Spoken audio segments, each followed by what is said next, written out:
গতকাল বীরভূমের সিউড়ি প্রশাসন ভবন মোড় থেকে গ্রেপ্তার হওয়া বিজেপি নেতা কর্মীদের আজ তোলা হলো বীরভূমের সিউড়ি আদালতে।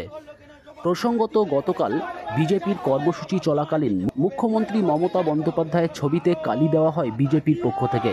এরপরেই বিজেপি এবং তৃণমূলের ব্যাপক উত্তেজনা তৈরি হয় সেখানে। এরপর গ্রেপ্তার করা হয় একাধিক বিজেপি নেতৃত্ব এবং কর্মীকে। তাদের আজ তোলা হলো বীরভূমের সিউড়ি আদালতে। অপ্রীতিকর ঘটনা এড়াতে পুলিশের পক্ষ থেকে বিশাল পুলিশ বাহিনী মোতায়েন করা হয়েছে সিউড়ি আদালত চত্বর এবং প্রশাসনিক ভবন চত্বরে।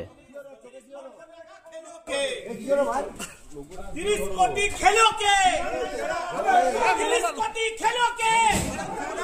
30 কোটি খেলো কে? দেখুন, আপনারা জানেন যে মিহিরলাল যে তিলপাড়া ব্যারেজ, সেই তিলপাড়া ব্যারেজের 30 কোটি টাকা তৃণমূলের উতু, কেষ্টমণ্ডল, কাজল